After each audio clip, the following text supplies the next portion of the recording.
अच्छी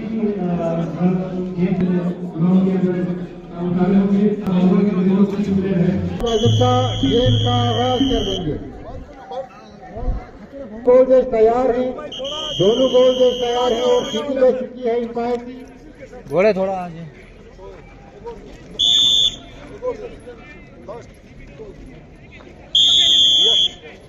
और मेहमान खुशूसी ने बॉल खेलकर आगाज किया है और ये मैच का आगाज हो चुका है।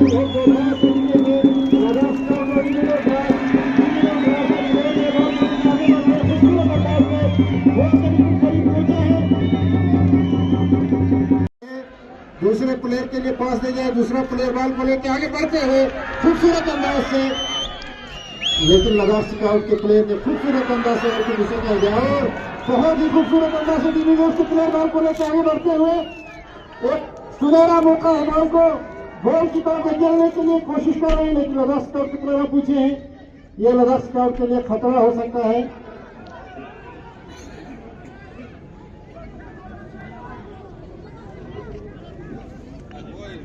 तो बहुत अच्छा कोशिश कर रहे हैं और लद्दाख स्काउट का प्लेयर बॉल को लेकर बिल्कुल आगे बढ़ते हुए, लेकिन वहां डिफेंड के लिए डीबी का प्लेयर बहुत उतने ही अच्छी तरीके से बॉल को डिफेंड कर दिया है, लेकिन लद्दाख स्काउट का प्लेयर बॉल को बॉल का मिलिट्री बॉक्स की तरफ आते हुए अब देखते हैं कि ये गोल करने में कामयाब होते ही सेंट्रल लाइन के पास बॉल पहुंची है, लेकिन दोनों घोड़े जबरदस्त तरीके से टक्कर हुए थे। घोड़ों का टकरा जाना ये आम सी बात है, क्योंकि ये पोलो का मैच जो है बहुत खतरनाक मैच है। तो मैं बताता चलूं कि डी विडोज द्रास जो है ये बहुत ही अच्छी टीम है और लद्दाख स्काउट एक अच्छा टीम है। तो पहला गोल लद्दाख स्काउट का बजाते हुए दूसरों अंदाज में के साथ आगे बढ़ते हुए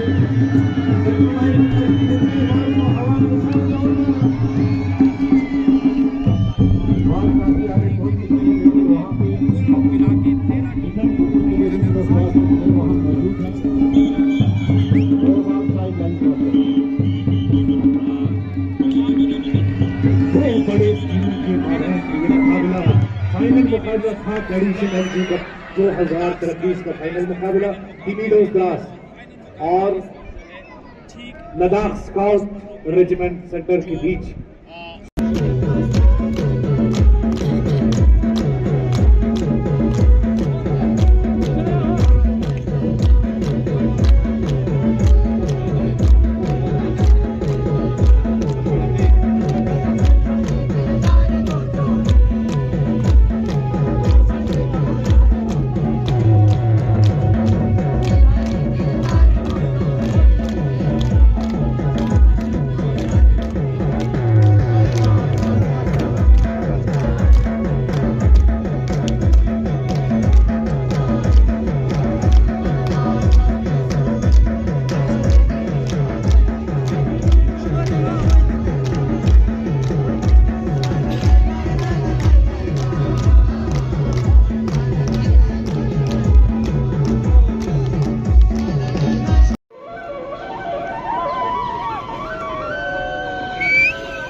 Captain of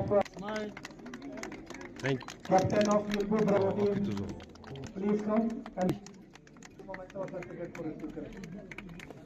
आज जा चुका है कल्चरल प्रोग्राम के लिए degree college Dras.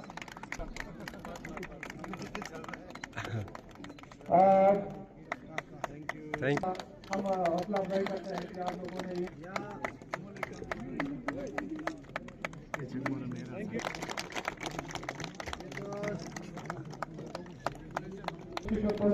Man of the series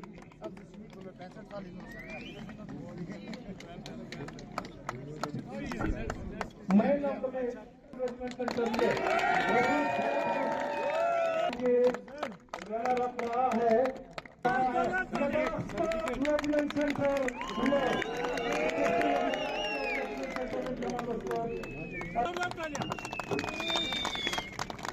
तो इसी के साथ हमारे आज का प्राइज उन सबको मुबारकबाद देता हूँ और उनको कांग्रेचुलेट करता हूँ। साथ में मैं ऑनरेबल एलजी की तरफ से, क्योंकि उन्होंने मुझे वहाँ से डायरेक्शन दिया था कि मैं अटेंड कर दूँ, उनकी तरफ से पूरी टीम को मेरे उनकी तरफ से भी बहुत मुबारक देता हूँ। मैं इतना कहूँगा, जो भी खेल हो, चाहे इसमें हाउस पोलो हो या कोई भी मैच हो, चाहे क्रिकेट हो, हॉकी हो या बाकी हमारे आइस हॉकी हो, जो भी हो, उस खेल से क्या हो जाता है, न सिर्फ आपका फिज़िकल डेवलपमेंट हो जाता है बल्कि आपका मेंटल उसमें बहुत मेंटली आप बिल्कुल साउंड और सेफ रहता है और मेंटली आप पॉजिटिव थिंक करते हैं। पॉजिटिव जो भी स्पोर्ट्समैनशिप होता है वो हमेशा मजबूत सोचते हैं। तो स्पोर्ट्स तो हर एक के लिए बहुत ज़रूरी है, बहुत इम्पोर्टेंट है। अपना हेल्थ इज़ वेल्थ। आपका सेहत होगा तो सब कुछ आपके लिए अच्छा होगा और सेहतमंद रहने के लिए खेल कूद जो है वो one of the most important जो एस्पेक्ट है सेहतमंद रहने के लिए।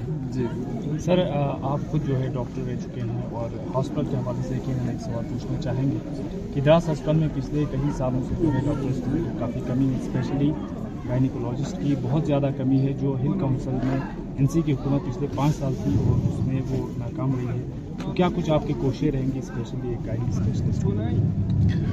मैं इतना कहूँगा क्योंकि मैं 30 साल से 31-32 साल हेल्थ में रहा हूँ, तो आप लोग अभी छोटे हैं। हमने बहुत पहले से देखा है कि कितना हमें प्रॉब्लम था, खासकर पेरिफेरीज में, जिसमें आपका सब डिस्ट्रिक्ट अस्पताल द्रास भी शामिल है। तो उसके हिसाब से मेरा मानना है बहुत इम्प्रूव हो गया है, चाहे आपके इंफ्रास्ट्रक्चर हो, चाहे आपके मैन पावर हो, जिसमें डॉक्टर्स भी शामिल है, गायनी के हो या जो भी हो। आपको पता है अभी कुछ सालों से हम स्पेशली जो हमारे NHM है, नेशनल हेल्थ मिशन है, उसमें स्पेशल इंसेंटिव्स देते हैं, खासकर जो द्रास या ज़ांस्कार के लिए आते हैं उनको। जैसे करगिल में अगर 1 लाख दिया तो यहाँ पे 2 लाख इंसेंटिव्स देते हैं। तो गवर्नमेंट की तरफ से पूरा कोशिश कर रहा है।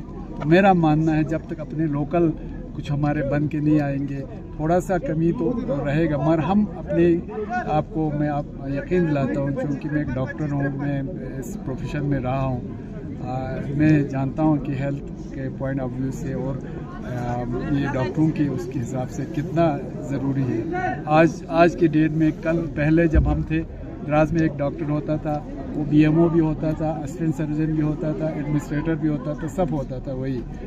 ये द्रास की बात नहीं है, जितने भी पेरिफेरीज थे। अब खुदा की फजल से NHM आ गया, फिर बाकी हमारे ये भी क्या कहते हैं उसको, रिक्रूटमेंट भी हो गया। मगर जो परमानेंट डॉक्टर्स है पिछले 5-6 साल से, पिछले 4-5 साल से, आपको पता है जब से UT अलग हो गया हमारा, ये हमारा एसवाइल जो JNK से अलग हो गया, तब से गजटेड पोस्ट का कोई भी इंटरव्यू नहीं हो गया, कोई भी पब्लिक सर्विस कमीशन का ये हुआ नहीं है। तो उसमें इंशाल्लाह बहुत जल्द वो जो आपके नॉर्मल पोस्ट है वो भी फिल करेंगे, तो उसमें हमारा ये जो डॉक्टरों का मसला है वो काफ़ी हद तक हल होगा। हमारा कोशिश हमेशा रहेगी और इम्प्रूवमेंट का आपको पता है हर वक्त गुंजाइश रहता है, हम और इम्प्रूव करने की कोशिश करेंगे। मगर ये बात नहीं है कि पिछले काउंसिल ने कुछ नहीं किया, उससे पहले कुछ नहीं किया। आप लोग शायद हमारा तो उम्र भी बहुत हो गया, तो हम जानते हैं कि द्रास का ही लीजिए कितना डेवलपमेंट हो गया। मैंने कुछ सालों में देखा हर सेक्टर में, हेल्थ सेक्टर छोड़िए बाकी सेक्टरों में भी। अब हेल्थ सेक्टर का ही लीजिए, आपके एक बहुत बड़ा अच्छा अस्पताल है जिसमें आपका सेंट्रल हीटिंग है, बाकी है फैसिलिटीज बाकी। पहले मेरा मानना है कोई कमी नहीं, मेरा मानना है पहले डिस्ट्रिक्ट अस्पताल में जितने फैसिलिटीज थे ना, चाहे डॉक्टरों का हो, चाहे पैरामेडिक्स का हो, चाहे उतना तो अभी आज सब डिस्ट्रिक्ट अस्पताल में इंशाल्लाह गुंजाइश हम कोशिश करेंगे। और जो कमी जहाँ भी है, जैसे गायनिकोलॉजिस्ट हो या कोई भी दूसरे स्पेशलिस्ट हो, हम कोशिश करेंगे उनको और स्पेशल इंसेंटिव से UT के साथ मिलके हम उसको और इम्प्रूवमेंट कर लेंगे। सर, ये यूनियन टेरिटरी बनने के बाद जिस तरह हम देख रहे हैं कि सपोर्ट इंफ्रास्ट्रक्चर खासकर द्रास की बात करें तो काफ़ी कुछ हो रहा है, मगर उसका एक डार्क साइड भी ये रहा है कि जितने भी जो स्टूडेंट या जो सपोर्ट्समैन है जो यहाँ से इंटरनेशनल खेल रहे हैं वो आज जो है अपना गुजारा कर रहे हैं होटल लगा के, मगर उनका कोई पहचान नहीं। उनके लिए आपने क्या कुछ स्टेप उठाया इस बात? नहीं, स्टेप को ये है, देखिए स्टार्ट हमारे ख़ासकर यूटी में लीजिए, हमारे करगिल में लीजिए, कोई भी हमारे करगिल में बच्चों के लिए, ख़ासकर अनएम्प्लॉयड यूथ के लिए, जिसमें आपका स्पोर्ट्समैन भी शामिल है, हमारे पास एक ही वेन्यू है कि सरकारी मुलाजमत। हमारे पास और कुछ दूसरा ना प्राइवेट सेक्टर है, ना हमारे पास और कोई ये जिसमें हमारे बच्चे एब्जॉर्ब हो। मैं इंशाल्लाह एकेडमी या कुछ भी नहीं है, तो मैं इंशाल्लाह कोशिश करूँगा स्टार्टअप शुरू करके, जिसमें हमारा हैंडलूम है, हैंडीक्राफ्ट है, या जो भी जैसे टूरिज़म है, उसको बढ़ावा दे के ज़्यादा से ज़्यादा ये इसमें क्या कहते हैं बच्चों को, हमारे अनएम्प्लॉयड यूथ को उसमें जॉब अपॉर्चुनिटी मिले। मैंने, आप यकीन नहीं करोगे, जिस दिन मैं आया उसी दिन मैंने शाम को हमारे जो एक्सपर्ट थे फाइनेंशियल, मैंने उनको बुलाया था। मैंने पूछा था क्या हम जो हमारे बेरोज़गार बच्चे हैं, जिसमें ग्रेजुएट पोस्ट ग्रेजुएट है, क्या हम उनको बेरोज़गारी भत्ता दे सकते हैं, मगर हमारा फाइनेंशियली वो हम कम्पिटेंट नहीं है। मैंने पहले ही दिन कहा था, मतलब मैं आके जिस दिन मैंने ज्वाइन किया उस दिन मैं चाहता था अगर मेरे बस में होता ना, मैं कुछ ना कुछ उनको जो हमारे अनएम्प्लॉयड यूथ है उनको इंसेंटिव्स दे। मैं मेरे कम्पिटेंसी में तो नहीं है, इंशाल्लाह मैं आगे एलजी साहब को लिखूँगा अगर कुछ होता है तो। हमारा कंसर्न ही जो हमारे बेरोज़गार ये आला तालीम याफ्ता बच्चे हैं, जिसमें खेलकूद वाले हैं, आप यकीन नहीं करोगे, कल हमारे पास पता नहीं, मैंने आइडेंटिफाई भी नहीं किया, कल हमारे पास 2 बच्चे ये स्पोर्ट्स के आए थे शाम को 3-3:30 बजे। वो कह रहे थे झारखंड या कहीं उनको जाना है, वो कह रहे थे हमें फाइनेंशियल ये चाहिए। तो मेरे पास वो डिस्क्रिशनरी फंड होता है, तो उसमें से कुछ टोटल 30,000 बचाता है। मैंने उनको कल ही शाम को 10,000 उनको देने का कहा। पता नहीं वो सही भी थे गलत थे, क्योंकि आजकल स्कैनिंग होता है तो हर जगह वो सर्टिफिकेट तो आप कहीं से भी लेके आ सकते हैं। फिर मैंने कहा कि हमारे यूथ सर्विसेज एंड सपोर्ट्स वो अफसर से वो थोड़ा सा क्लैरिफाई करें कि ये सही। मेरा कहने का ये मतलब नहीं है उसको हमने 10,000, मेरे कहने का मतलब ये है मैं कितना उसका ये इम्पोर्टेंट समझता हूँ और कितना मैं उनका ख्याल रखने की कोशिश। सर आप काउंसिल के हवाले से थोड़ा बात करेंगे सर, खासतर जिस तरह अभी हम द्रास से बात करेंगे, 2 काउंसिलर हैं, मगर दोनों को एग्जीक्यूटिव को किसी को मिला नहीं, जिसकी वजह से खासकर पब्लिक जो है काफ़ी बेचैन है। अगर इनको दिया भी जाएगा तो किस तरह दिया जाएगा, किस तरह टेनवर रहेगा? देखिए दोनों, ये हमारा अभी वाला काउंसिल का जो टेनवर है 2.5 साल का है। उसमें ये मैं आपको इसमें क्लियर बता दूं, इसमें हमारा मैं as a CC as a chairman मेरा कोई रोल नहीं है। यह हमारे नेशनल कॉन्फ्रेंस और कांग्रेस का एक मुश्तरका फैसला है। हमारा प्रीपोर्ट अलायंस था लार्जेस्ट इंटरेस्ट ऑफ करगिल में, जिसमें हमारा द्रास भी आता है। लार्जेस्ट इशूज़ ऑफ लद्दाख को लेके हमें 1-2 साल बहुत हमारे लिए क्रूशल है, चाहे करगिल हो चाहे ले हो, उसमें हमारा आपस में इत्तेफाक होना, यूनिटी होना बहुत ज़रूरी है। इसलिए हमने इत्तेफाक करके कौंसिल में काम करने का फ़ैसला किया। और ये जो कौंसलर लेने का है ये 2.5 साल का है, और ये फ़ैसला पार्टी का है, दोनों पार्टी का, चाहे NC का हो चाहे INC का हो, उसमें मेरा कोई रोल नहीं है। पार्टी ने लार्जेस्ट इंटरेस्ट देख के पूरे हमारे हित को देख के किया होगा। मुझे नहीं लगता आपको पूरा मालूम करेगा। अभी तो ये 2.5 साल का। JKNC पॉइंट कंस्टिट्यूंसी काउंसिलर अमीन साहब ने एक स्टेटमेंट दिया था, पार्टी का जो डिसीजन है इसी को लेके वो सही नहीं हुआ है, द्रास ब्लॉक और करगिल ब्लॉक इग्नोर रहा है, तो इस पर आप क्या कहना चाहेंगे? देखिए दोनों, ये डेमोक्रेसी का एक हिस्सा है, सबको राइट है अपना व्यूज़ बोलने का, मगर पार्टी का अपना एक ये होता है कि ब्रॉड डिसीजन लेना होता है पार्टी को, हर एक को हित ध्यान में रखते हुए, जिसमें द्रास से लेके परकाचिक तक, जांस्कार तक, और यहाँ से चिकतान शरगुल, सबके हित को ध्यान में रख के फैसला करना होता है। ये पार्टी का फैसला है और पार्टी ने जैसा फैसला किया है पूरा सोच समझ के दोनों पार्टी ने फैसला किया है, और ये बात नहीं है कि द्रास को महरूम रखे। आप खुद जानते हैं आज तक द्रास का EC होते थे, होता था कि नहीं? आज पहली बार थोड़ा नहीं मिला तो मतलब हमारे यहाँ तो आज तक कुछ मिला ही नहीं, जबकि मैं यही नहीं कहता हमको मिलना चाहिए या नहीं मिलना चाहिए। तो कहीं हमारे पास जैसे एक अनार 100 व्यवहार वाला मसला है, कुल एग्जीक्यूटिव काउंसिल 4 है, हमारे पास तकरीबन 13-14 ब्लॉक्स है, उसमें हमारे पास टोटल 26 काउंसलर्स है, तो उसमें सबको तो नहीं मिलेगा। तो ये मेरा एज ए CC आना भी पार्टी का डिसीजन है, और ये एग्जीक्यूटिव काउंसलर लेना भी दोनों पार्टी का, चाहे इंडियन नेशनल कांग्रेस से लिया हो चाहे NC से लिया हो, ये पार्टी के डिसीजन है। और अमीन जैसे आपने कहा, हमारे उसको अपना बात कहने का हक है, हमें कोई उससे ये नहीं है। हमारे फॉर्म है, उसको कुछ शिकायत है तो हमारे पार्टी का प्रॉपर फॉर्म है, उसमें बोलना चाहिए। वेलकम बैक, अस्सलाम वालेकुम। आप देख रहे हैं द्रास ऑनलाइन। और आज जिस तरह थर्ड एडिशन का जो फाइनल हुआ डी बडोस वर्सेस लद्दाख स्क्वाड, जिसमें लद्दाख स्क्वाड ने एक बार फिर जो है LG कप जो है फिर जीता है। इसी के साथ हमारे साथ गेस्ट जुड़े हैं, बाहर से दिल्ली से हैं हमारी मैम। सबसे पहले आपका वेलकम करते हैं सर मैम द्रास में, द गेटवे ऑफ लद्दाख में।